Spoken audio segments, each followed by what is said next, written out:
3 years ago, right after I gave birth to my daughter, my husband vanished without a trace.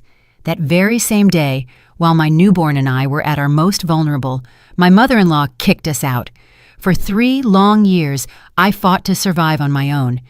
Today, as my daughter and I waited for the city bus, a luxury sedan pulled up in front of us. "Get in, Nia. I have something important to tell you." It turned out to be my Aunt Celeste, and the secret she carried would change my destiny forever. The strong smell of disinfectant and medicine hit Nia Walker's nose. She opened her eyes slowly.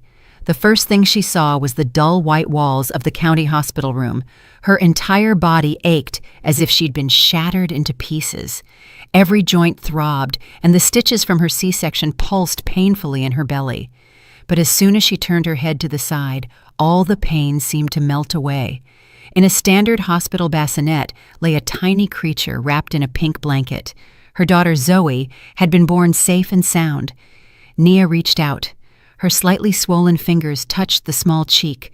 Warmth immediately spread through her heart. This was a miracle, the fruit of her love with Marcus. Marcus, her husband. Where was he? Since her water broke the night before, and a neighbor had rushed her to the hospital, she hadn't been able to reach him. His cell phone was off. Nia tried to calm herself. Marcus was probably busy at the company. That huge project he often talked about must have been consuming all his time. She was sure he would come. She was sure he would be surprised and overjoyed to see his baby girl. Nia picked up the phone from the nightstand. No text messages, no missed calls, just a dark screen reflecting her pale face and slightly messy hair. A cold anxiety began to crawl up her spine, competing with the happiness she had just felt. The nurse told her she could be discharged today. A public facility like this couldn't keep her long. Even though Marcus hadn't come to pick her up, she had to go home. With the strength she had left, Nia packed her small bag. It was only a tiny tote with baby clothes and her change of clothes. Enduring the pain in her belly, she carefully took Zoe into her arms. She paid the administrative fees with her dwindling savings. Marcus hadn't yet given her the monthly allowance for expenses. Nia convinced herself again that her husband was simply too busy. She called a rideshare service. As she entered the address of her in-laws' home, the house where she and Marcus had lived for the past 2 years, her fingers trembled slightly. The drive home felt long and silent.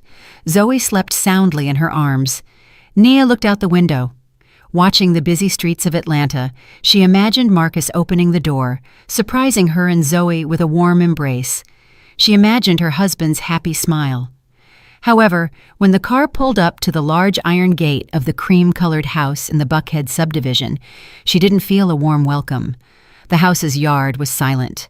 Marcus's car wasn't in the garage, only his father's, Mr. Henry Thorne's, was impeccably parked. Nia paid the driver and got out. With one hand, she held Zoe, and with the other, she dragged the small bag. She rang the doorbell, once, twice. Footsteps sounded inside. The door opened. It wasn't Marcus. Her mother-in-law, Mrs. Vivian Thorne, stood in the doorway. Her usually stoic face now looked hard and cold. Behind her stood Mr. Thorne with his arms crossed. His gaze was less sharp, but just as distant. "Mother Thorne, Father Thorne, is Marcus here?" Nia asked in a quiet voice, her throat tight. "Why are you looking for Marcus?" Mrs. Thorne snapped. Her words were sharp. Nia was startled. "What do you mean, Mother Thorne? I just gave birth. This is Zoe, our daughter." She tried to show the small face of their first grandchild, hoping to soften the situation, but Mrs. Thorne took a step back as if she'd seen something repulsive. "That child is no longer our business, just like you." Nia's world seemed to stop. "Mother Thorne, what are you talking about? Where is Marcus? I need to talk to him." The pain in her belly worsened. She felt dizzy. "Marcus is gone," Mrs. Thorne yelled.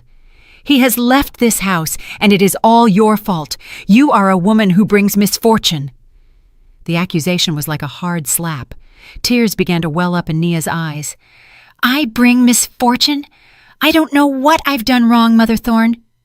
"Since you married my son, our business started to turn south, and the last straw was last night when Marcus said he couldn't stand living with you anymore." And he left. He left this house. Mrs. Thorne pointed at Nia's face with an index finger that trembled with anger. "That doesn't make any sense," Nia whispered. "Marcus loved me. We were waiting for the birth of this baby. It couldn't be that Marcus had just left." She refused to believe Marcus could have said such terrible things. "Marcus wouldn't abandon me. There must be a misunderstanding. Please let me in. I'm exhausted, Mother Thorne. And Zoe is just a baby." Mr. Thorne finally spoke. His voice was heavy and unemotional. "You haven't heard. You are no longer welcome in this house. Marcus has divorced you. Leave." "Divorce?" Nia stumbled. She had to grab the porch pillar to keep from falling. "When? Marcus didn't say anything. Where are the papers? I haven't signed anything."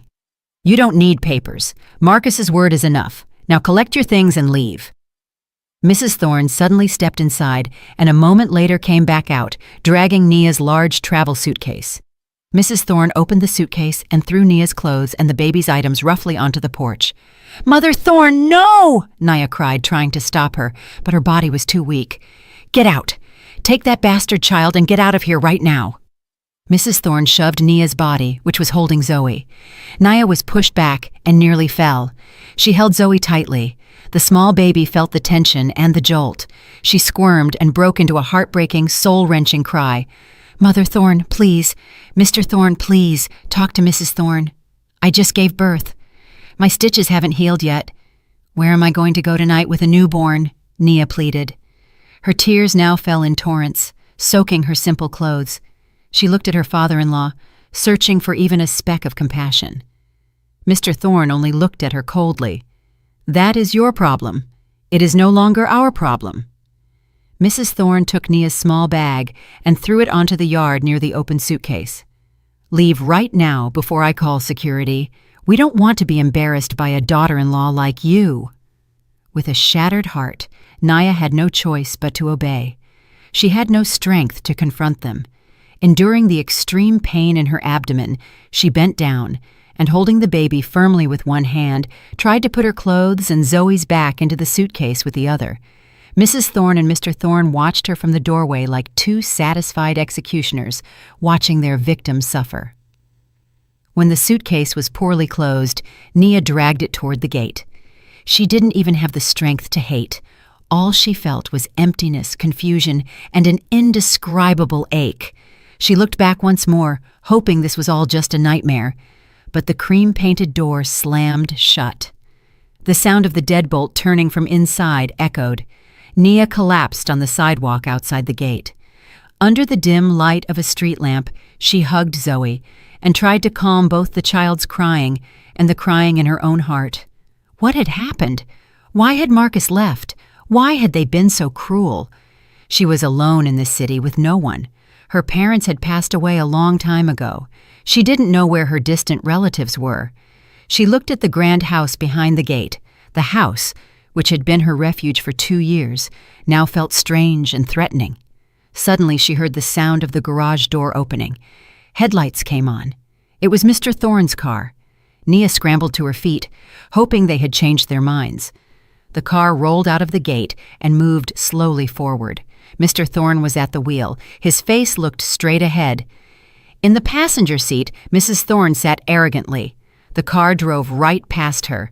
Nia, desperate, tried to turn her face, but in a fraction of a second, her eyes caught movement in the back seat. Her heart seemed to stop. It was Marcus. Her husband was there. Marcus looked directly at her and Zoe in her arms. Their eyes met. Nia wanted to scream his name, but she was frozen. Marcus's face was drained of color, and his eyes showed neither anger nor hatred. What Nia saw was an empty stare full of fear and desperation, as if Marcus was a puppet who couldn't control himself. Marcus immediately turned his head and lowered it deep. The car sped up and disappeared around the street corner, leaving Nia in a dense silence, accompanied only by Zoe's hungry cry and the cold. Now she knew. Marcus hadn't left.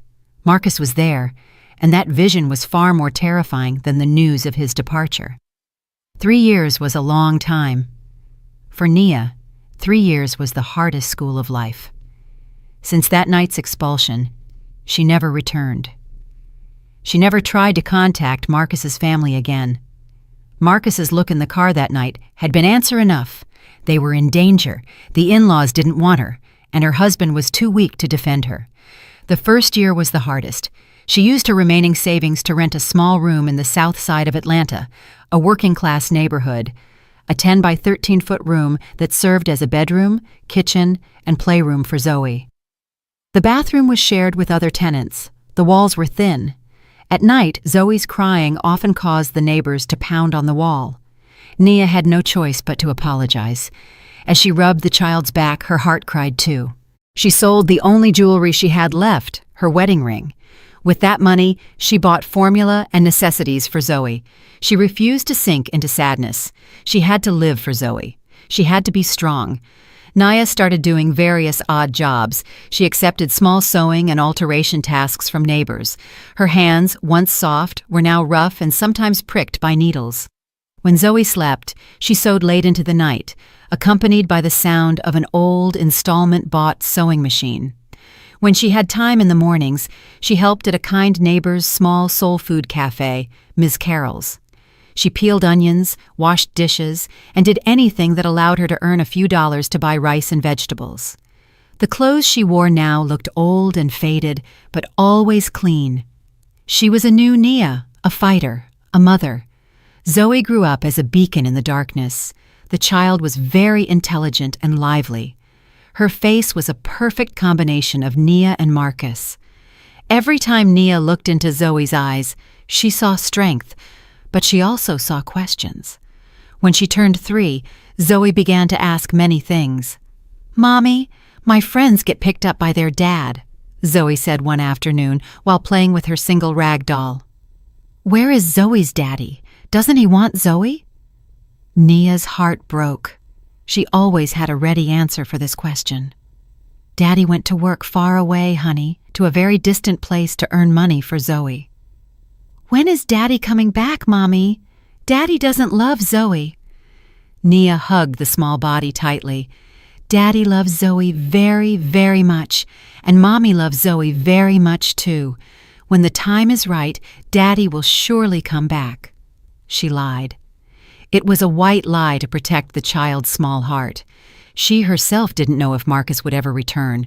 She didn't even know if Marcus was still alive and well. For 3 years she had fought alone, but there had been no news of her husband, not a single penny for support. That day was exhausting. She had many sewing orders and had to meet deadlines. After bringing materials from the market, she planned to go straight home, but Zoe whined because she wanted to go along. In the end, Nia took her. Now they were standing at a busy bus stop along a large avenue. The afternoon air was hot and full of pollution. Her forehead was wet with sweat. Zoe, tired, started to complain. "Mommy, I'm hot. I want ice cream." Zoe pulled at Nia's clothes and whined. "Just a little longer, honey. The bus will be here soon. We'll buy a cheap popsicle when we get home." Nia patiently comforted her. She rummaged in her pocket and calculated her remaining money. She had enough for the bus ticket and the popsicle. They waited, among millions of tired and hurried people. Nia felt like a small, invisible existence, just one more among the millions struggling in this city. She shifted Zoe onto her shoulder. The child was starting to get sleepy.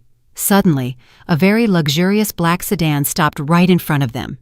The tinted windows were so dark that Nia couldn't see who was inside. It couldn't be that such an expensive car would stop at a bus stop.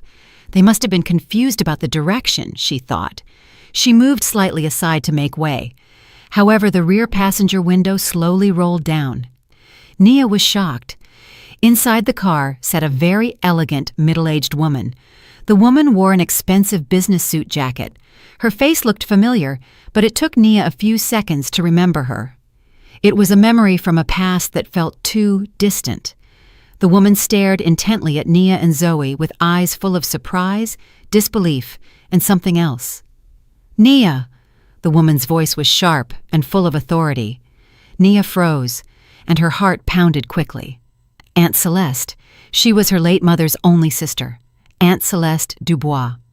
Aunt Celeste, who had lived in Switzerland for over a decade, and whom she had only seen a few times in her life. the Aunt Celeste she had last seen at her mother's funeral years before marrying Marcus. "My goodness, what are you doing here, with this little girl standing by the roadside?" Aunt Celeste's voice rose. Nia didn't know what to say. Her tongue was tied. Aunt Celeste didn't wait for an answer. She opened the car door from the inside. The cold air from the car's AC immediately hit Nia's face. "Get in quickly. Get in with the child," she ordered firmly. Nia hesitated. It was too sudden. She had lived 3 years without anyone, and now her aunt. "But Aunt, Aunt Celeste quickly cut her off. "I just landed. I went straight to your in-laws' old address, but a neighbor there told me you left a long time ago. I've been scouring the city looking for you. Get in, fast. I have to tell you something very important." Aunt Celeste's voice didn't allow rejection. There was a terrifying urgency in her tone. Nia, accustomed to deciding for herself, felt that this time she had to obey. With Zoe in her arms, she got into the luxury car. As soon as the door closed, the noisy sound of the street instantly disappeared. It was replaced by a tense silence. The scent of expensive perfume filled the car. Nia sat on the plush leather seat that contrasted with her simple clothes. Zoe, awakened by the movement, looked at Aunt Celeste with round, curious eyes. The driver in the front seat immediately started the car. Aunt Celeste stared intently at Nia. Her gaze scanned Nia's appearance from top to bottom. The tired face, the faded clothes, the rough hands. "What happened to you, Nia? Where is your husband?" Nia swallowed. She didn't know where to begin. "It's a long story, Aunt." "Then make it short. But that is not the important thing now," Aunt Celeste said quickly. She took a deep breath. Her angry face now looked serious. "Very serious. There is something I must inform you of immediately. It's a very important matter." Nia waited. Her heart beat even faster. Aunt Celeste looked directly into her eyes. "It's a story about your father and your mother." It had been a long time since she had heard those 2 names from someone else's mouth. Father and mother. 2 names she always missed in silence. Hearing those names in this serious situation gave Nia goosebumps. "Is it something bad, Aunt? Something I don't know?" Nia whispered. "Did something happen to them, Aunt? They died a long time ago." "That is true," Aunt Celeste said. Her voice softened slightly. "But there is something they left you, something you didn't know, something that has been the reason I have returned to Atlanta now." The luxury sedan drove through the city traffic, but inside it was quiet and well soundproofed. Nia was still trying to comprehend Aunt Celeste's last words, her father and mother. She remembered them as simple, hard-working parents who died in a tragic car accident when she had just entered college. They had left her alone. She thought they had only left her a small house on the city outskirts. That house she later sold to pay her college tuition and the initial funds for her marriage to Marcus. She had no idea there was anything more. "Aunt, I don't understand," Nia said quietly. Zoe felt her mother's anxiety and sat silently in her lap, looking at Aunt Celeste with round eyes. Aunt Celeste sighed deeply. Her firm face softened as she looked at Zoe, but hardened again as she looked at Nia. "Of course you don't understand. All of that was part of your father's plan. Your father and mother, Nia, they were not ordinary people. They were extremely successful entrepreneurs. They were very wealthy." Nia shook her head. "That doesn't make any sense. We lived simply. Our house was small and Mom never wore flashy jewelry. Dad only had an old truck." "That was a cover-up, Nia," Aunt Celeste explained. "Your father built a real estate and export business from the ground up.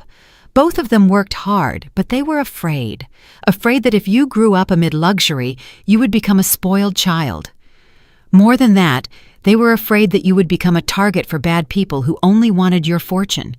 That's why they raised you austerely, so you would grow up as an independent, strong woman." Tears began to well up in Nia's eyes. The faces of her father and mother, smiling genuinely, flashed through her mind. She hadn't even realized their sacrifice. Aunt Celeste continued, When they died in the accident, I was the only close family they trusted. I had just moved to Switzerland to manage the foreign branch of the business. In their will, they left everything to you, but there was a condition. Nia's heart skipped a beat. What condition?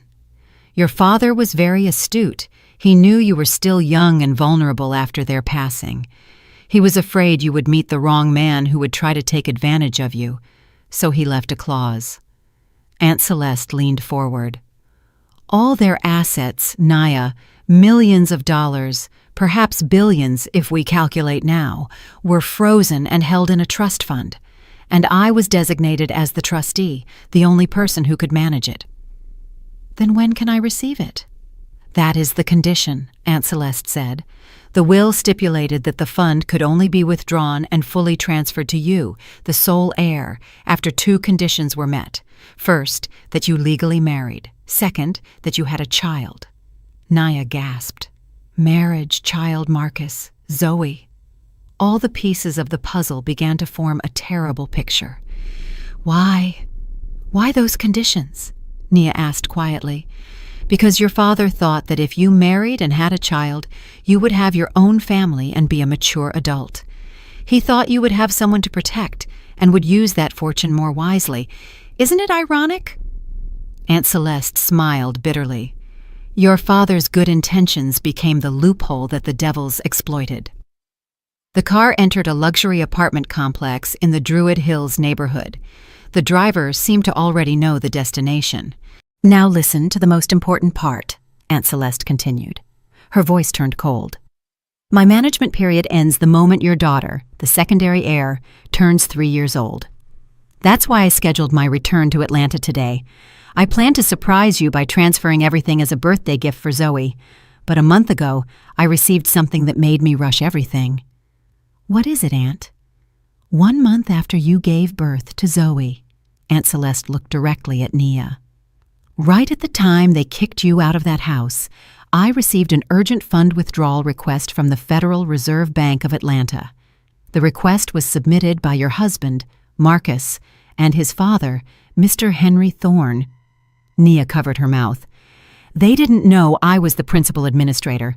They thought I was just an overseas manager and that the local bank would process it.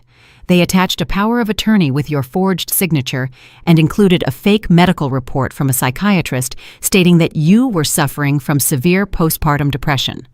They alleged that you were mentally unstable, not in your right mind, and incapable of managing the fortune. Nia's body went cold.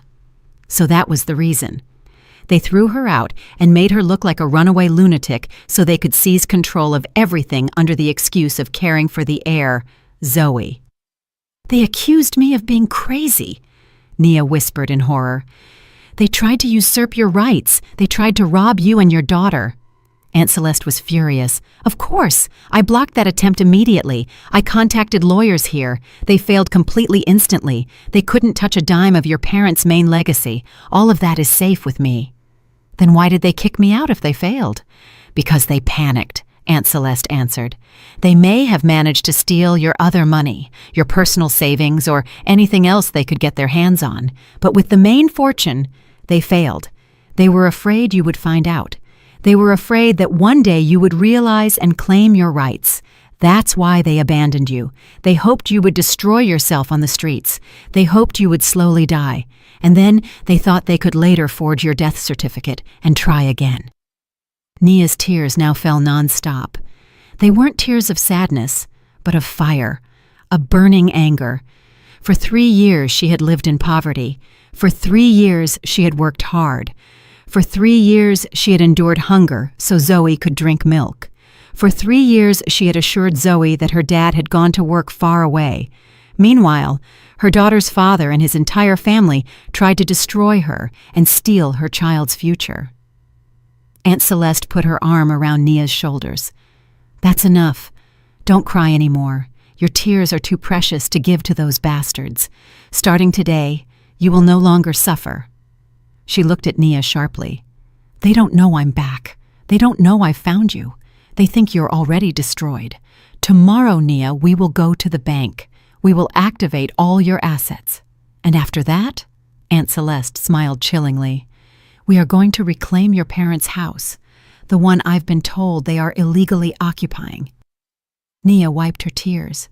She looked at her reflection in the dark car window, the face of a tired fighter. Her clothes might have been faded, but her eyes now burned. "No, Aunt. We'll do more than reclaim it. We'll make them pay." The house was large, much bigger than the one Marcus and Nia had lived in. It was located in a rather exclusive subdivision, although not as luxurious as Aunt Celeste's area. In the living room, decorated with expensive leather sofas and a large flat-screen TV, a legal drama about estate disputes was playing, but no one was watching it. The atmosphere in the room was far from comfortable. The ashtray on the table was full of cigarette butts. Mrs. Thorne paced anxiously back and forth. Her face looked older than it was. Living 3 years in this superficial luxury seemed to have consumed her soul. "Our money is dwindling," Mrs. Thorne finally snapped, stopping in front of her husband, Mr. Thorne, who was reading, or pretending to read, the newspaper. Mr. Thorne slowly lowered the newspaper. He put his glasses on the table. "I know, Vivian. I already told you the new business I started needs time." "Time! We don't have time!" Mrs. Thorne shouted. "There's still a mortgage on this house and the car. And the savings from that Nia and the money we got from selling our old house are almost gone. I don't want to live poor again, Henry." 3 years ago, after completely failing to obtain Nia's main inheritance, they panicked. They took everything they could. Nia and Marcus's joint savings, wedding gifts. They even sold their old house, which had originally been partly bought with Nia's money. They used that cash for the down payment on this new house and started a life of luxury, but their lifestyle far exceeded their income. "All of this is your son's fault," Mrs. Thorne glared at Marcus, who was sitting rigidly in a corner of the room. Marcus flinched. For 3 years he had lived like a shadow in his own house. He worked at his father's startup, but he didn't have a fixed salary. He only received an allowance like a small child. His body was thin, his eyes sunken, and his face always looked anxious. "My fault?" Marcus asked quietly. "Yes, yours," Mrs. Thorne lashed out.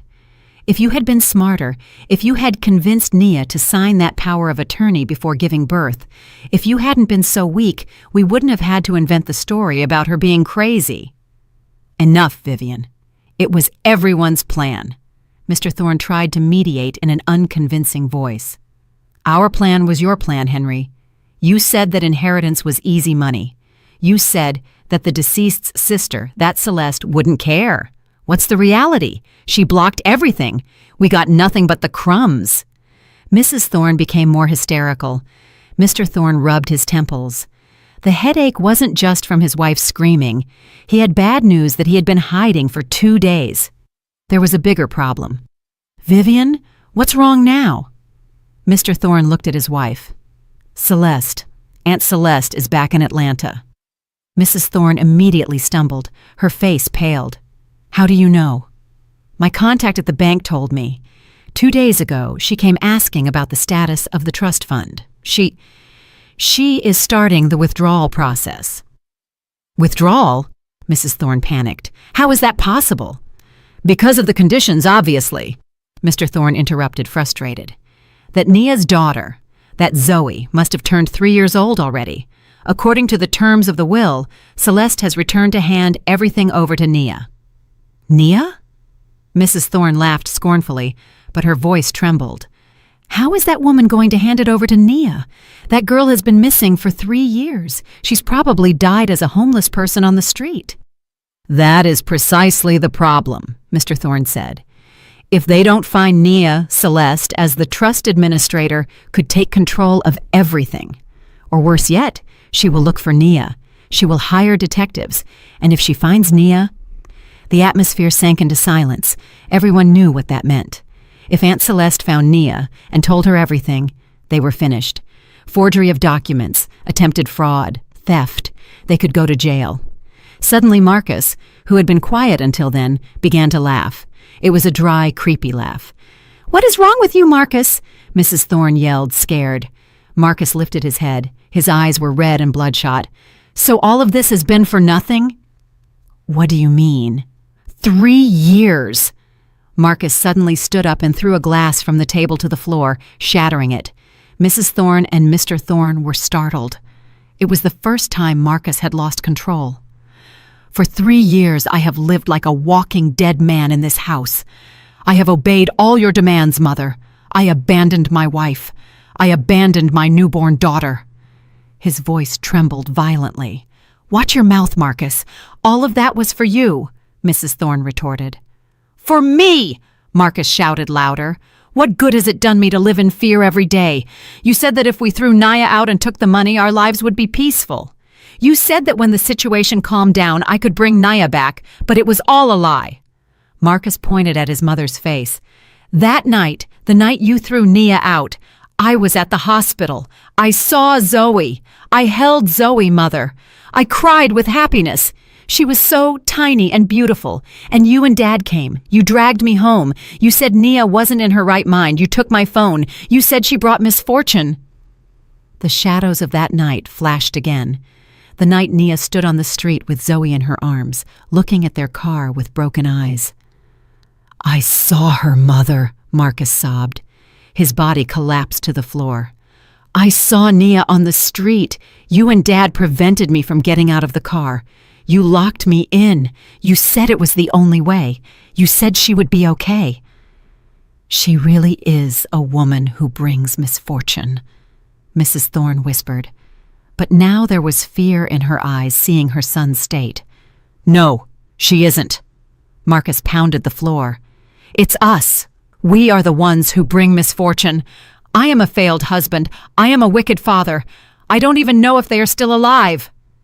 Mr. Thorne tried to approach his son. Calm down, Marcus, calm down.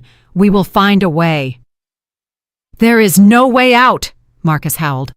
I have nightmares every night. I see Zoe's face. I see Nia's eyes. I shouldn't have listened to you. I should have run away with her that night. Mrs. Thorne tried to slap Marcus to make him snap out of it, but her hand stopped in the air. Ding-dong! The sound of the doorbell shattered the tense silence. All 3 people in the room froze. Their hearts seemed to stop. They looked at each other with terror. Visitors didn't come unannounced. Ding-dong! The doorbell rang again, more determined, more impatient. Mrs. Thorne swallowed hard. Mr. Thorne was rigid, and Marcus, still on the floor, looked at the door with a gaze that contained the greatest fear of his life. They knew that something they had dreaded for 3 years had finally arrived. Aunt Celeste's apartment was located high up in a downtown skyscraper. This wasn't just a simple dwelling, it was a palace above the clouds. The floor was imported marble. The furniture was minimalist, but looked very expensive, and the glass walls offered a panoramic view of nighttime Atlanta. For Naya, who had grown accustomed to thin plywood walls and leaking ceilings for the past 3 years, this felt like another dimension. Only her daughter, Zoe, didn't feel uncomfortable. The little one immediately ran across the thick velvet carpet, laughing joyfully, as if she were born for this luxury. Aunt Celeste asked her assistant to bring a change of clothes for Zoe, hot food, and toys. Nia finally took a hot shower, washing away the street dust and the sweat of exhaustion. She put on simple but clean, new clothes that had been prepared for her. Her old clothes were replaced by new ones. When she came out of the bathroom, she saw Zoe had fallen into a deep sleep on the huge sofa, hugging a new teddy bear bigger than her body. Nia sat across from Aunt Celeste. On the glass table between them were hot tea and some snacks, but Nia couldn't touch them. Her stomach was still churning, not from hunger, but from the reality that had just hit her. So they thought I was crazy, Nia repeated quietly. That was their plan. Aunt Celeste sipped her tea. Her face was calm, but her eyes hinted at controlled anger. They thought it was the easiest way. With that fake medical report, they could apply to be Zoe's guardians. And as Zoe's guardians, they thought they could control your entire inheritance. An evil plan, but very stupid. Stupid? Nia asked. They managed to kick me out. They almost succeeded. No. Aunt Celeste shook her head. They never could have succeeded even without me. That's the part I haven't told you yet. That's your mother's intelligence. Nia frowned. What do you mean, Aunt? Aunt Celeste leaned forward. Your father built this kingdom, but your mother protected it. Your mother knew your father was too straight-laced. Your mother always had a premonition. She designed the security system for your inheritance. Mr. Thorne and Mrs. Thorne only knew the superficial information. They knew there was money and that the conditions were marriage and a child, but they didn't know the key. The key to that inheritance cannot be withdrawn only with a power of attorney or guardianship, Aunt Celeste explained. To activate that trust fund, 3 separate keys are needed. The first key is me, the principal administrator. My consent is absolutely necessary. That's why their attempt failed immediately. Aunt Celeste continued. The second key is your fingerprint, biometric verification at the Federal Reserve Bank, something they cannot fake. That's why they needed that insanity report. They hope to forcibly take you to the bank, but even that is not enough, because there is a third key, the most important key, the final key that only I, your father, your mother, and you know. Naya was confused. I don't know anything, Aunt. Aunt Celeste smiled faintly. You still wear the green jade pendant your mother gave you. Nia unconsciously touched her chest. Under her clothes hung a necklace with a tear-shaped jade pendant. She had never taken it off. Even when she was struggling, when she sold her wedding ring, she didn't even think about selling this pendant. It was the last memento she received from her mother, given just before she died. To her, its sentimental value was priceless. Always, Nia whispered. I've never taken it off. Take it out and look closely under the light. Nia took out the necklace, bringing it closer to the bright table lamp. The jade was dark green, and the feel in her hand was cold. She turned it over. There was nothing strange. Look at the pointed part at the bottom, Aunt Celeste indicated. There is a very, very fine engraving. Nia squinted. It was true. Something was engraved on the end of the pendant. They weren't letters or numbers. It was a complex pattern, so small that it couldn't be seen clearly with the naked eye. That's not a simple necklace, Nia, Aunt Celeste said. It's a seal. Inside it has a very long alphanumeric code engraved with a microlaser. That is the master account number for your entire trust fund. Without that code, the bank cannot process anything, even with my consent. That was the absolute proof of your ownership, something that has always been attached to your body, something that Marcus and your in-laws considered a worthless trinket. Nia looked at the necklace in her hand. Her tears began to fall. This time they weren't tears of sadness, but of overwhelming emotion. Her mother. Her mother was protecting her from beyond the grave. For 3 years she had navigated poverty. For 3 years she had gone hungry, but hanging from her neck was the key to unimaginable wealth. It was ironic, but now she understood. Her mother wasn't punishing her. She was protecting her, guarding that inheritance until she was ready, and until her enemies showed their true colors. They didn't know, Nia whispered, squeezing the necklace hard. They didn't know, Aunt Celeste confirmed. They were busy forging your signature. Meanwhile, what they needed was hanging from your neck every day, right in front of their noses. They were so greedy they didn't see it. Nia wiped her tears. Her grip on the necklace grew stronger. A warm sensation spread throughout her body. This was no longer a simple memento. This was a weapon. This was a testament.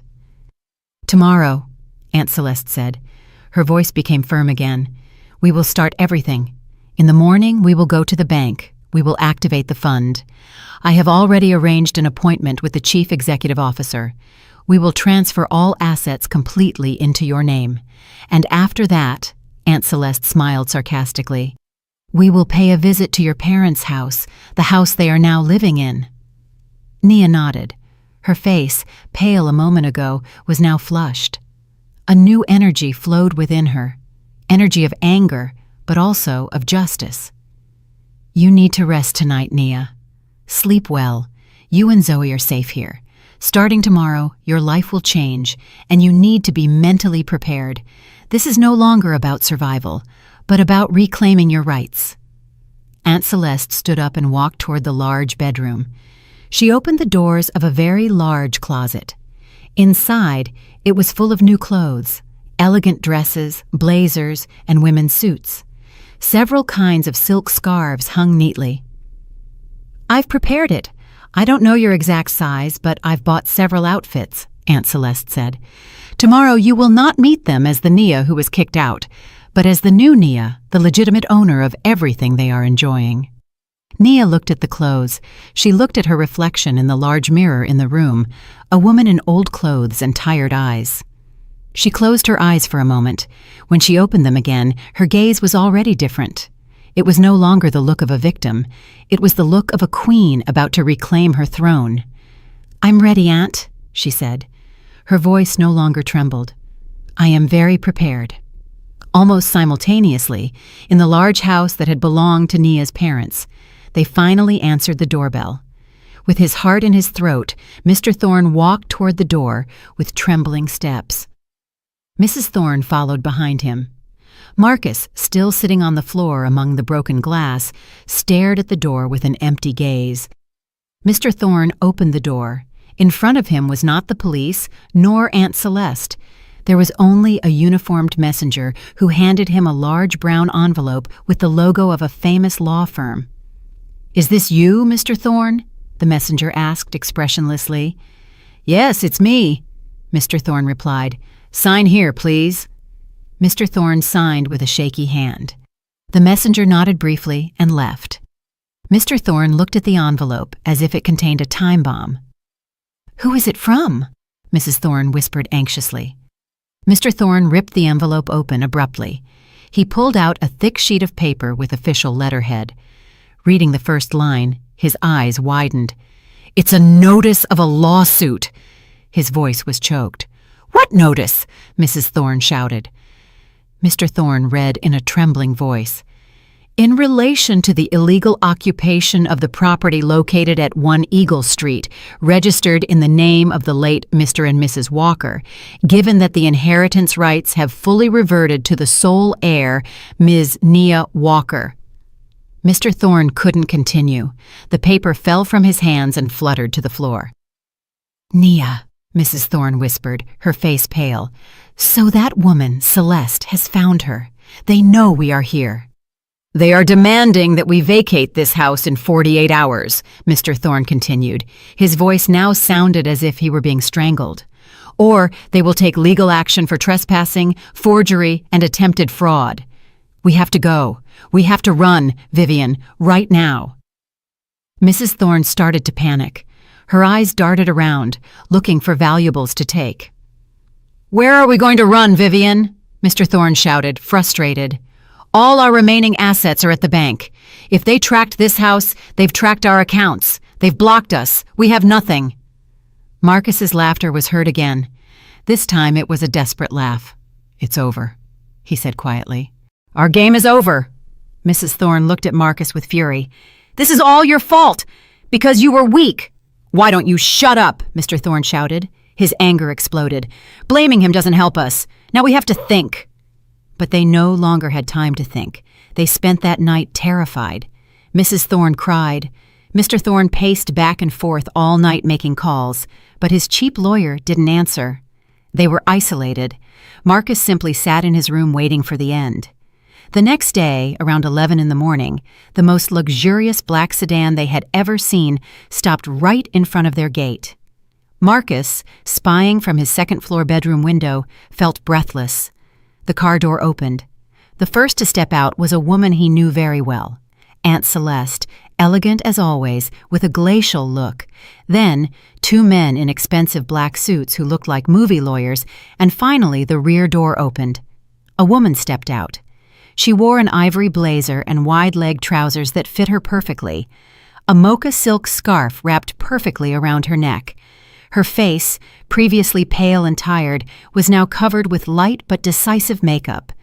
Her beautiful eyes were hidden behind expensive black sunglasses as she stared intently at the house. Marcus staggered backward. He felt a squeeze in his heart. It was Nia. It was his wife, but she was no longer his Nia. She was a stranger, beautiful, authoritative, and terrifying. Downstairs, the doorbell rang, just like the night before, but this time it sounded like the bells of doom. Mrs. Thorne and Mr. Thorne froze in the living room. They already knew who had come. "Open the door, Henry," Mrs. Thorne whispered in a trembling voice. Mr. Thorne, with the pride he had left, walked to the door and opened it.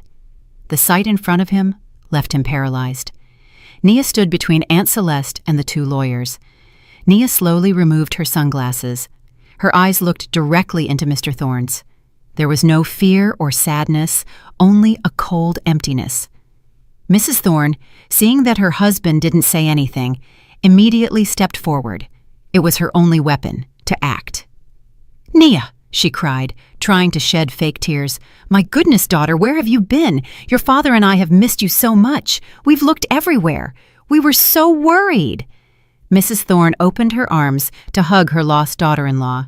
Nia didn't move. She raised a hand, palm forward, stopping Mrs. Thorne instantly. "Enough with the theatrics, Mrs. Thorne." Nia's voice was calm and monotonous, but it resonated with a new strength, clear and concise. "I am not your daughter, and I know you didn't look for me." Mrs. Thorne froze. Her arms hung awkwardly in the air. Her performance had completely failed. "I have come to take back what is mine," Nia continued, "starting with my parents' house." At that moment, Marcus appeared on the staircase behind them, his eyes fixed on Nia. "Nia!"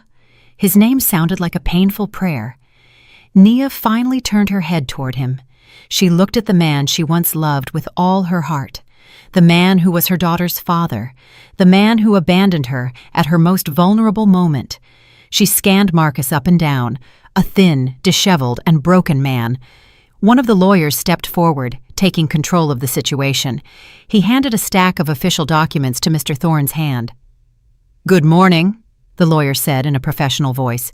"I am the legal representative for Ms. Nia Walker, the legitimate owner of this property.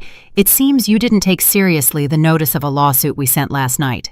We have an official eviction order from the court, a writ of asset seizure, and all the evidence of the crimes you have committed: forgery of documents, attempted fraud, and trespassing." The lawyer looked at his wristwatch. "Our client is still being kind. You have two options. You pack your bags in 24 hours and vacate this house. You return the car keys and all the credit cards you have used illegally. Second," the lawyer's voice rose, "we will call the police, who are now waiting at the end of the street, to arrest all three of you. Choose." Mr. Thorne's face turned gray. The choice the lawyer presented was not a choice, but an ultimatum. On one side was immediate ruin, on the other, delayed ruin. 24 hours. His hands holding the documents trembled violently. He looked at Mrs. Thorne for support, but his wife was equally shattered. Mrs. Thorne's face, pale a moment ago, turned red with shame and explosive anger. "You can't do this!" Mrs. Thorne shouted. Her voice rose loudly. "This is our house! We bought it! You scammed us!" The second lawyer, a woman who seemed calm but firm, stepped forward. "Mrs. Thorne, I advise you to remain silent. We have already secured all the evidence of your purchase. You purchased it with money illegally drawn from my client and your son's joint account the day after my client was expelled. We have the record. Everything you say now will only aggravate the criminal charges against you." The explanation immediately silenced Mrs. Thorne. She staggered backward as if she had just been struck. Nia watched the scene with a chilled heart. She had imagined this scene 1,000 times over the past 3 years. She thought she would feel satisfaction, but all she felt was emptiness. Their ruin did not give her back her 3 years of suffering. Marcus, who was rigid on the staircase, finally moved. He descended slowly, walking past his parents paralyzed in the doorway. He approached Nia. Each step felt heavy. He stopped 3 feet away in front of Nia. His face was a mask of pain. His eyes, once bright, were now clouded and filled with regret. "Nia." His voice was hoarse, almost inaudible. "I'm sorry." Nia looked him directly in the eyes. They were the same eyes as Zoe's, but in Marcus's eyes, she could no longer see love, only weakness. "You're sorry?" Nia asked. Her voice was still calm, but the cold penetrated to the bone. For what, Marcus? For pretending to love me for my inheritance? For conspiring with your parents? For allowing me to be accused of being crazy? Or for letting your daughter, your own flesh and blood, sleep on the floor of a cold room for 3 years? All of Nia's questions were daggers piercing Marcus's heart. He shook his head weakly. No, it wasn't like that, Nia. I loved you. I truly loved you, my love. Nia laughed cynically, a silent laugh that sounded like a gasp. Your love wasn't seen when your mother threw me out. Your love wasn't felt when I had to choose between buying milk for Zoe or my own dinner. Your love wasn't there. I had no choice, Marcus cried, his voice cracked. They threatened me. They locked me up. Nia raised her hand, a signal to stop as she had done with Mrs. Thorne. I don't want to hear this here. She turned to Aunt Celeste and the lawyers. Aunt, would you give us 5 minutes alone? Aunt Celeste looked at her niece. She saw a new strength in her. She nodded. 5 minutes. We'll wait on the porch. Don't let him touch you. He won't dare, Nia replied. Aunt Celeste and the lawyers went out. Mr. Thorne and Mrs. Thorne, knowing the situation was out of control, retreated to the living room. They collapsed onto their expensive leather sofas. They looked like 2 puppets whose strings had been cut. The front door remained open. Nia entered the house that was once her parents'. It smelled of new carpet and expensive furniture. But to Nia, this house smelled of betrayal. She stopped in the living room. Marcus followed her like a shadow. Speak now, Nia said without turning her head. Marcus stood behind her. The distance was short, but it felt like there was an unbridgeable abyss. Silence enveloped them. Only Marcus's repressed sobs could be heard. That night, Marcus began. His voice trembled. The night Zoe was born, I went to the hospital. I didn't disappear. Mother called me and I went. I saw you were still sleeping. I saw Zoe in the bassinet. I held her, Nia. Now Marcus's tears fell in torrents. I had never been so happy in my life. She was so small and beautiful. I kissed her. I swore I would protect you and her. Nia closed her eyes. Hearing this pained her heart. The small part of her that still loved this man was hurt. And then, Marcus continued, Mother and Father arrived. They dragged me out. They said there was a big problem at the office. They took me home. I said I had to wait for you to wake up, but Mother got angry. She told me I was useless. When we got home, they took my phone. They said... Marcus's voice choked. They said the plan had failed, that your Aunt Celeste had blocked everything. They panicked. They said the only way was to make you look unstable. They said you already knew about the inheritance and were planning to run away with Zoe. And you believed them? Nia asked coldly, finally turning to face Marcus. Not at first, Marcus quickly replied. I got angry. I shouted. I tried to go back to the hospital, but Dad held me down. They locked me in the room. They said it was for my own good. They said you were influenced by Aunt Celeste. They said you would leave me after getting all that fortune. So you chose to believe them over your wife, Nia concluded bitterly. I didn't know who to believe, Marcus sobbed. I was confused. I was scared. Mother said if I didn't listen to them, they would be ruined. Dad said he would go to jail for the debts. Mother said we just had to keep you safe for a while. She said that when the money was released, they would let me bring you and Zoe back. They said we would live happily. Happiness built upon my suffering, Nia whispered. I know I was wrong. Marcus suddenly fell to his knees. He reached for Nia's hand, but she quickly withdrew it. Marcus prostrated himself on the floor, grabbing the edge of Nia's clothing. That night, the night you were thrown out, I was in that car. It was me. His voice was muffled against the marble floor. I saw you on the street with Zoe. It had just stopped raining. You looked so broken. I wanted to rush out. I wanted to hold you. But Mother held me down. Dad locked the car doors. They said it was part of the show. They said their employees would come and pick you up and take you somewhere safe. But no one came to pick me up, Nia said icily. I waited there for hours until I realized no one would come. I know. Marcus lifted his face, wet with tears and snot. The next day I knew they had lied. I went crazy, but it was too late. They said they didn't know where you were. For 3 years, Nia. For 3 years I've lived in hell. I couldn't ask about you. Every time I mentioned your name or Zoe's, Mother threatened to commit suicide. I became their puppet. I was weak. I was a coward. I am the worst husband in the world." He looked at her with deep, pleading eyes. "But please, Nia, give me one more chance. Not for me, but for Zoe. She needs a father. I will do anything. I will testify against my parents. I will give you the divorce if you want, but let me see Zoe. Let me apologize to her." Again, silence enveloped the room. Nia looked at the man prostrated at her feet, the man who had broken her trust. His confession was sincere, and his pain was real, but that was not enough. "Get up, Marcus," Nia ordered. Marcus slowly stood up. He stood in front of Nia, awaiting her sentence. "You're right. You were weak, and you were a coward," Nia said calmly but firmly. "And your weakness was a choice. You chose your parents over your family. You chose the inheritance over your love. Your confession changes nothing." "Nia, please, let's talk about Zoe." Nia cut him off. "She needs a father, but she doesn't need a father like you. She needs a strong father who protects her, not a father who sacrifices her for his own fears. For 3 years I have been both mother and father to her, and we have done well." "You can't be so cruel, Nia." "Cruel?" Nia took a step forward and her eyes burned. "You want to talk about cruelty? Cruelty is leaving your newborn to freeze on the street. Cruelty is accusing your wife of being insane. Cruelty is living in this fake luxury, knowing your daughter might be starving outside. Don't talk to me about cruelty, Marcus." Marcus fell silent. He was defeated. Nia walked past him toward the door. "My lawyer gave you 2 options. Now I personally give you a 3rd option. You can stay with your parents and sink with them, or—" Nia stopped at the threshold. "You can admit everything legally. Testify against them for all their crimes. That won't make me come back to you. That won't make you see Zoe." "Then what's the point?"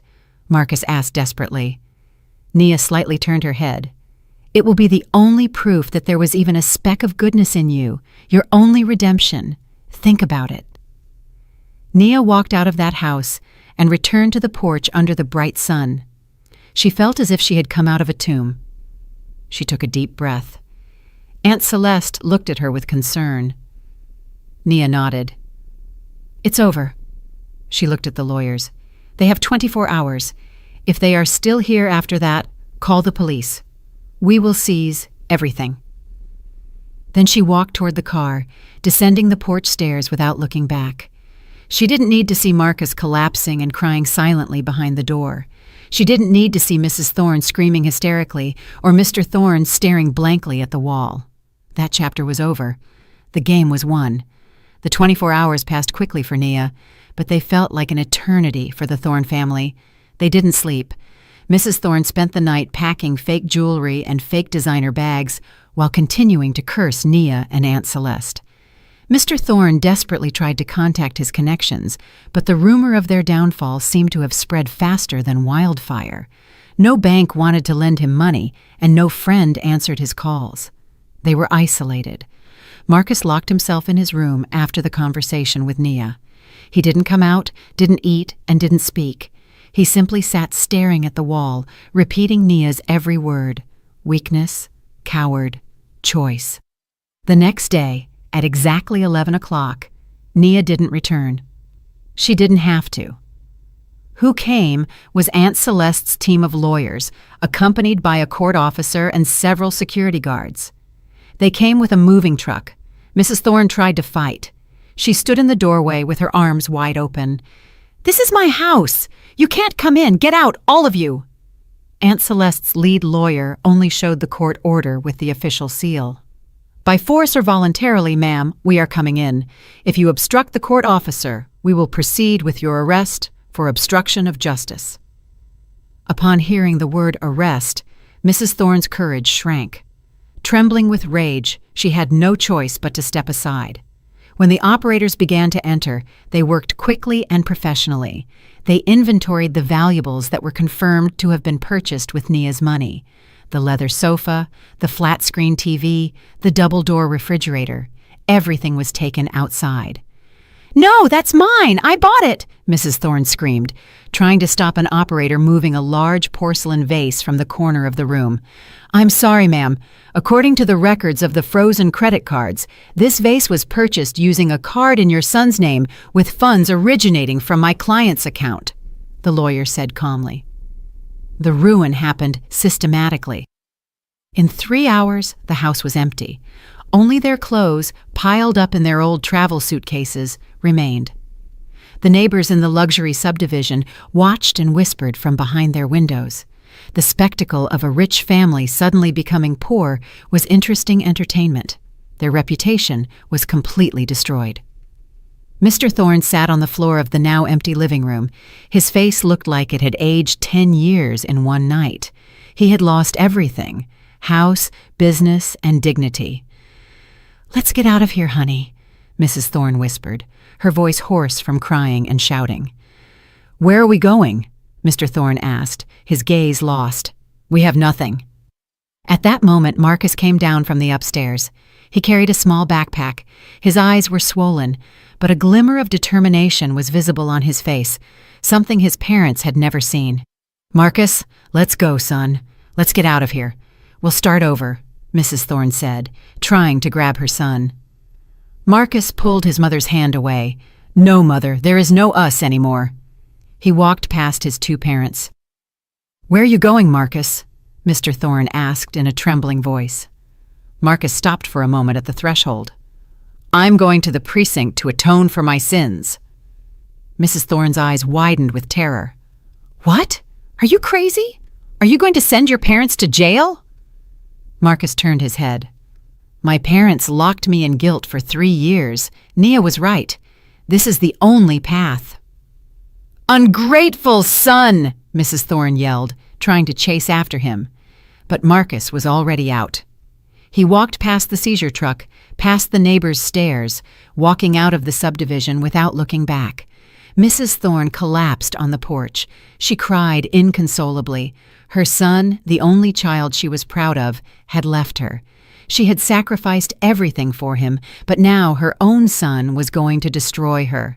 Their downfall didn't stop there. Marcus's confession was the final nail in the coffin for Mrs. Thorne and Mr. Thorne. With Marcus's testimony added to Aunt Celeste's compelling evidence, the forged power of attorney, the bank recordings, the fake psychiatric report, the case was very easy for Nia's team. The legal process moved quickly. Nia didn't need to attend. Everything was handled by Aunt Celeste and her team.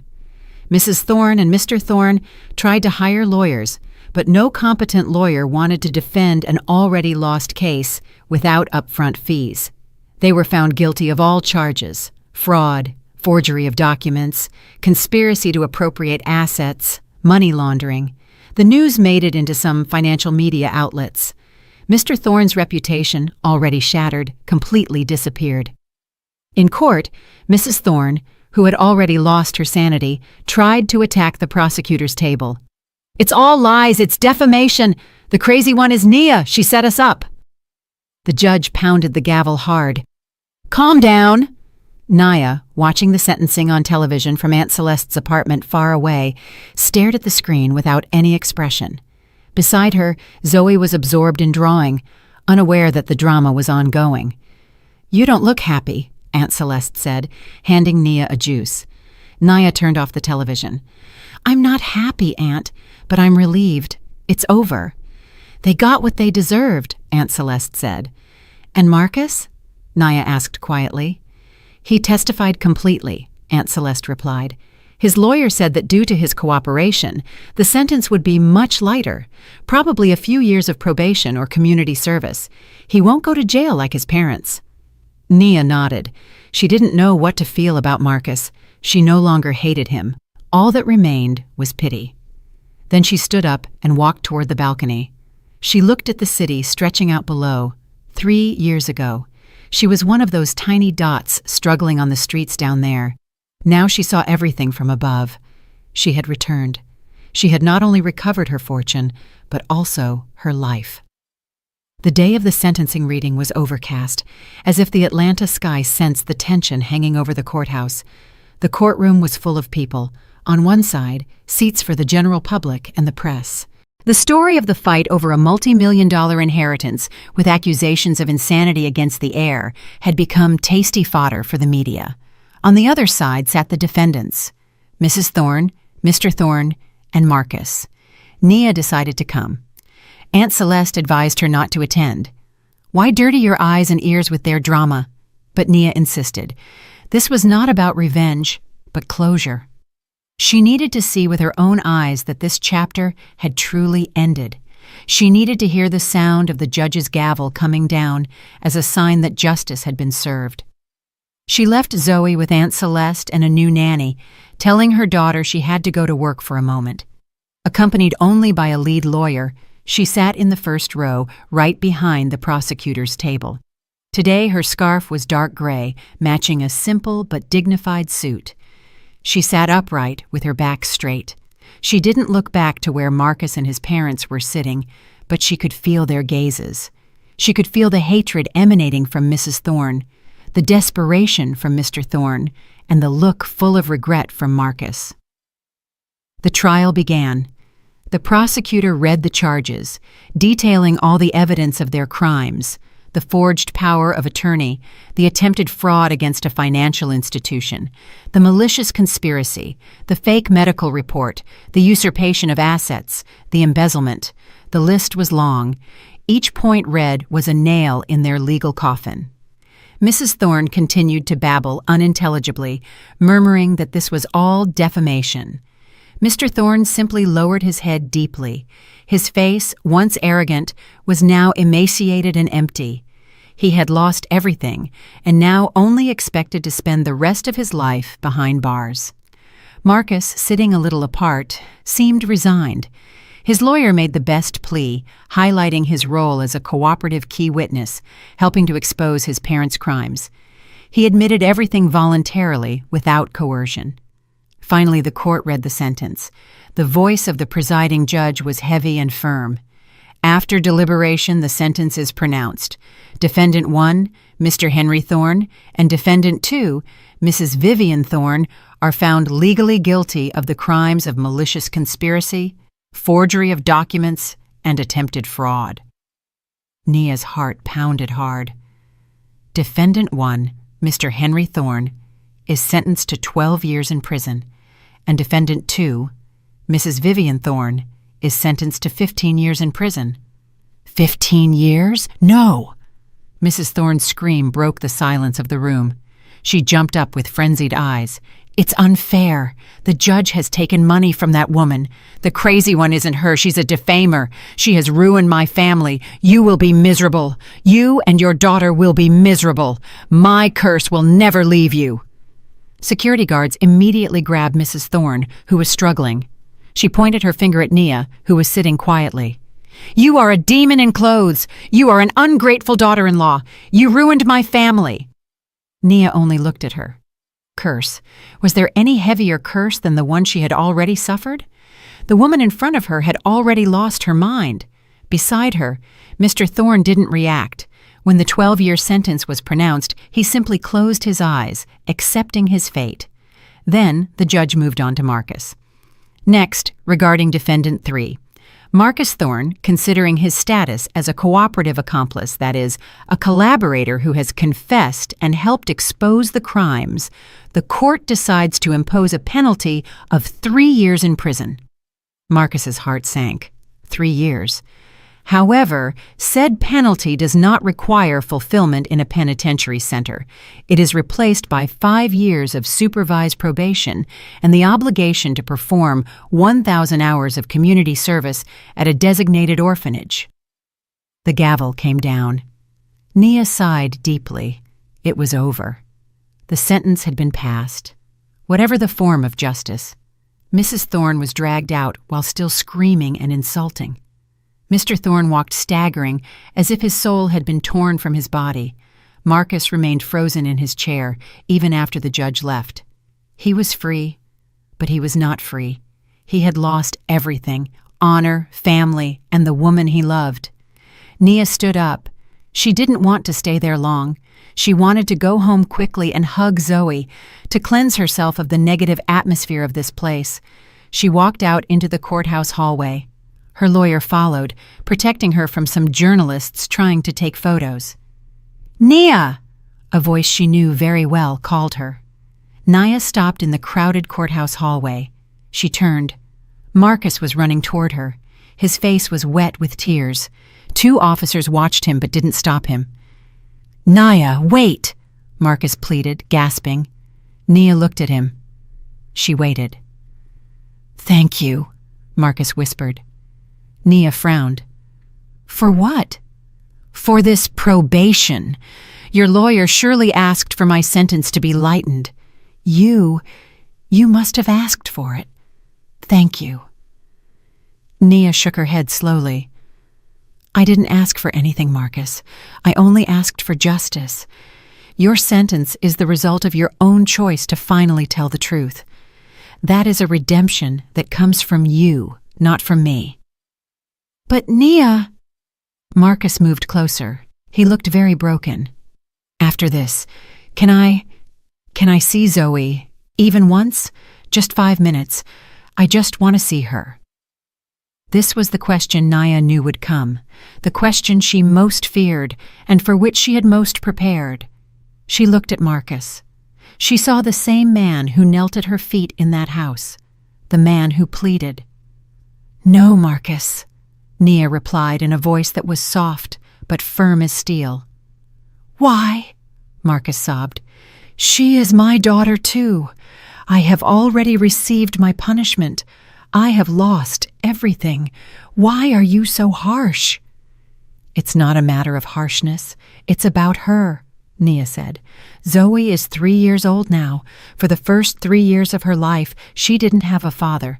For the first 3 years of her life, all she knew was a mother fighting for her. Now her life has just begun. She is happy. She is safe. I will not allow anything or anyone that has the potential to harm her happiness. And you, Marcus, you are a wound. I can heal that wound. I will be a good father." "You can't," Nia cut him off. "You can't be a good father now. You have to heal yourself for the next 5 years. Focus on your sentence. Focus on community service. Learn to be a person of integrity first. Learn not to be weak." Marcus fell silent. Nia's words hit him harder than the judge's sentence. "Then when?" Marcus whispered desperately. "When will I be able to see her?" Nia looked down the long hallway stretching before her. She took a breath. "Perhaps someday, when Zoe is old enough to understand, when she asks about you and I can tell her everything about you, including the truth that her father finally chose to do the right thing, then I will allow her to decide for herself if she wants to meet you or not. That is her right."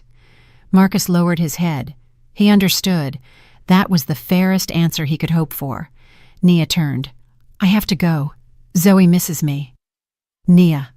Marcus called her one more time. Nia stopped, but didn't look back. I will always love you and wait eternally." Nia closed her eyes for a moment. "Your love is too high a price for me, Marcus. Goodbye." She walked out. This time, she didn't stop. She walked past the group of journalists, past the glass doors of the courthouse, and stepped into the sunlight. For some reason, that sunlight felt warmer now. She didn't look back to see Marcus, who stood alone, crying silently, leaning against the hallway wall. At the end of the street, she heard the sirens of the police van carrying Mrs. Thorne and Mr. Thorne to their destination. The price of betrayal had been paid. 2 years have passed since that day. Nia's parents' large house on 1 Eagle Street has now completely changed. The dull cream walls have been replaced by an elegant ivory color. The garden, once dry, is now lush with roses and jasmine flowers. In the afternoons, the laughter of a child is often heard in the backyard. The house no longer harbors the aura of betrayal. It has become a home filled with warmth, love, and new hope. Nia, now almost 30, has completely transformed. She is now the chief executive officer of the real estate and export company she inherited from her father. She not only took control of the company, but rebuilt it from the wreckage and has now grown it even further. Today she presides over the board of directors. In a room full of middle-aged men who look at her with respect, Nia stands at the front, presenting the business expansion plan to the European market. A dark blue silk scarf wraps around her calm and confident face. She speaks concisely, clearly, and sharply. She knows all the data and answers all questions with irrefutable logic. She is no longer the weak woman kicked out of the house. She is a leader. Aunt Celeste, sitting on the board as the principal advisor, looks at her niece with pride. She knows that Nia has exceeded her expectations. She not only inherited the fortune, but also the intelligence and strength of her parents. She is known as a fair leader. The experience of living through difficulties for 3 years has made her deeply value the efforts of others. She ensures that all employees have adequate pay, good health insurance, and a respectful work environment. She remembers well what it feels like to work hard without recognition. She did not allow wealth to change her. She is still Nia, simple in her attitude, but strong in her principles. After the meeting, amid applause, Nia returned to her spacious office. She took off her blazer, remaining only in the simple blouse underneath. She looked at the photo frame on her desk, a photo of her laughing with Zoe in her arms at the park. Next to it was a photo of her late father and mother. Nia smiled. "Father, Mother, I hope you are proud," she whispered. That afternoon she left work on time, no overtime for her. The time after 5 o'clock belonged entirely to Zoe. She arrived home at the same time as Zoe's school bus. "Mommy!" A beautiful, cheerful 5-year-old girl ran out of the gate and immediately hugged Nia's legs. "Hi, honey." Nia laughed and lifted the small body into her arms. "How was school today?" "Zoe got 5 stars, Mommy. Zoe knows how to draw a rainbow," Zoe bragged. "My smart girl." Nia kissed her daughter's cheek. They walked hand in hand to the backyard. Aunt Celeste was waiting with hot tea and cookies. They spent the rest of the afternoon with laughter and stories. Zoe never asked about her dad again. Her world was complete. She had Mommy, she had Grandma Celeste, as Zoe called Aunt Celeste, and she had plenty of love. Elsewhere in the same city, in a suffocating jail, a very different scene unfolded. In a narrow cell, Mrs. Thorne and Mr. Thorne ate the prison food. Mrs. Thorne's hair was already white, and her face was full of wrinkles of hatred. "This is all your fault," Mrs. Thorne whispered to her husband. "If you hadn't been so greedy." "Enough, Vivian, shut up!" Mr. Thorne, now thinner and quieter, simply looked at the rice on his plate. "We're going to be here a long time. Blaming someone doesn't change anything." "I won't shut up. This is all because of that woman. Someday I will get revenge." Mr. Thorne sighed. His wife would never change. They were trapped not only by the prison walls, but by their own hatred. That was their true karma. And in another corner of the city, in a small, busy coffee shop, a thin man in a flannel shirt wiped a table. It was Marcus. After finishing his probation period, he refused to return to the business world. He chose a simple life away from the spotlight. He worked as a manager at this small coffee shop. He rented a modest boarding house room. His life was now filled with work, prayer, and spending the rest of his days in silence, accepting the destiny of having lost the most precious thing in his life. His atonement was carried out in silence. That day, a customer left an economy magazine on the table. Marcus picked it up to throw it away, his eyes fixed on the cover. The photo of Nia smiled with a mix of pain and admiration. "You did it, Nia," he whispered. He folded the magazine and returned to work, continuing with his simple life.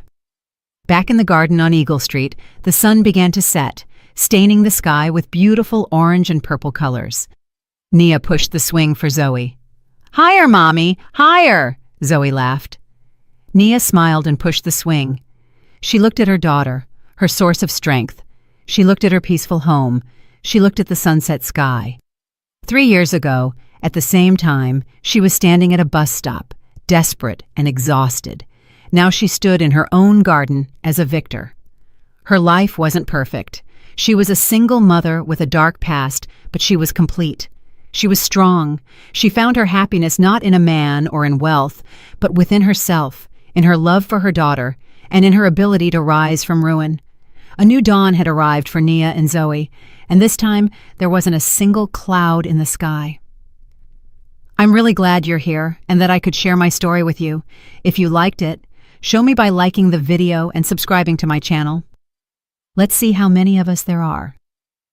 Write in the comments which city you're watching from and what time it is. I'm so curious to know where all you wonderful people are tuning in from. If you want to support me a little extra, you can also send a small donation. I share new life stories for you every single day, and now 2 of my most popular stories will pop up on the screen so you can choose what to watch next.